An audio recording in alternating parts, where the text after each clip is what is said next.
Hi, Evan Abnett here with US Task. I've been getting a lot of questions from customers and clients about the militarization of the police and about police officers in general. And I wanted to answer some questions. First of all, why are the police important? Well, police are important because they maintain order in our society. In a perfect society, understand that police are a necessary evil. When I say that, I don't mean that the police are evil. I mean that in a perfect society, we wouldn't need police because people wouldn't commit crimes. However, the bottom line is that uh, police are needed, and they are needed to enforce laws, and they are needed to enforce the security of the citizenry. Policing has gone back for thousands of years, um, all the way. The police were in some form or another around in Greek society as centurions and other aspects of that culture. And the populace has to be policed. It's an impossibility that you don't police society. If you don't police society, basically you have anarchy, and anarchy is obviously something that none of us wants because it's going to turn into the movie The Purge. Without laws, without mores, society will fall to pieces. Policing is a hard job as well. Um, Police officers have to work shift work. They work sometimes 12-hour days, 12-hour rotations on days and midnights. Sometimes they work 1 week of day work, 1 week of evenings, 1 week of midnights, and then they're back on day work, um, as well as having court on top of it and various other stressors, including internally from policing and administration and externally from bad guys on the street. And it's a very stressful job. Police officers are human beings. Fortunately, 99.5% of police officers are upstanding police officers and do their job correctly. There is a small percentage of police officers that are not good police officers, and they're bad people, unfortunately, that have somehow made it into policing jobs. But this is no different. Understand, again, police are human. This is no different than uh, going to a dentist that's a bad dentist, puts you to sleep. You wake up and your clothes are messed up, and you've been sexually assaulted by the dentist. There are bad lawyers out there. There's bad doctors out there. Obviously, police should be held to a higher standard, and I firmly believe that. But unfortunately, police being humans um, and having human flaws, some police officers are not good police officers, and that gives all the police officers a bad name. And this isn't a result of the Ferguson issue or what have you. This is just a general commentary on how the police are important in our society. Um, a lack of police authority, as I said before, results in anarchy. Anarchists really have no idea what anarchy is. I saw an interview with a young man that owned a coffee shop some time ago, and he called the police, or rather, he called EMS for a person that was passed out on drugs, on heroin, in his bathroom. And he communicated to the police dispatcher that he didn't want the police coming into the store. He just wanted the EMTs coming in the store because he thought the police were going to arrest or harass the person that was passed out in his bathroom. And he was a self-proclaimed anarchist. And this was a younger white male that owned the coffee shop. And race is unimportant. However, bottom line is that um, this particular individual has no idea, again, what anarchy is. Anarchy is a total loss of societal control, and it can be seen anytime there is a severe emergency that erupts and police resources are stretched to their limit. People will start looting and causing all kinds of problems and committing crimes because there is no law enforcement available immediately. And this is a serious problem. Now, understand that part of what we teach at US Task is how to protect yourself.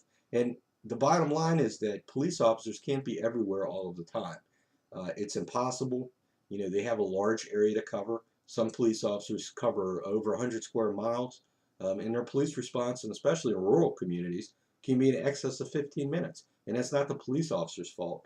that staffing of the police agency, which budgets have been cut down to the bone, and that's that's just the availability of police in your area. So part of your security is incumbent upon yourself. You have to plan for the worst so you can do your best, just like our slogan says in our company. Um, let's talk about militarization of the police for a minute, because there's been a lot of discussion in the recent media about the militarization of the police, and if it's necessary, moreover, that the police are starting to look like military.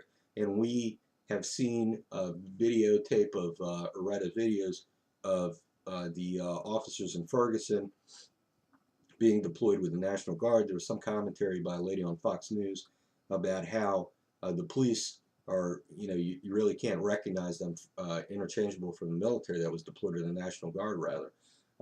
The bottom line is this, in a dynamic situation where you have rioting, where you have looting, where you have criminals throwing bottles and Molotov cocktails and shooting at the police, which has happened in Ferguson, the police um, have to defend themselves and have to maintain law and order.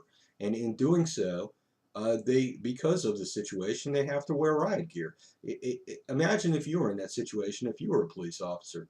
Are you going to go on the street trying to enforce laws and maintain the security of the populace in a riot situation with no equipment? I mean, it's a ridiculous assumption that the police should be out there with absolutely no pepper spray or so-called rubber bullets or rather stun bullets or pepper balls or anything like that in order to maintain control over a riotous situation. If you were out there, would you want to get hit in the head with a bottle? No, of course not. So therefore, police have to wear helmets. Do you want to get stabbed or shot, by someone hiding in the shadows during a riot? Do you want a Molotov cocktail thrown at you and being set on fire? No. They have to have shields in order to protect themselves. It's a dangerous, dangerous situation. Also, recently, there's been a lot of talk about militarization of the police, and in other words, the police receiving military equipment from the government.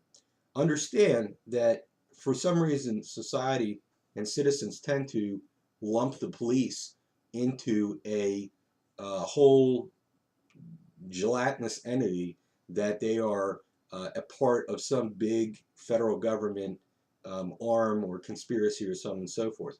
And that's completely not true. The police, more times than not, are individual agencies of the community, and those citizens are usually picked from the communities. They're part of the community, and that's why we have local policing in the United States and not a national police force.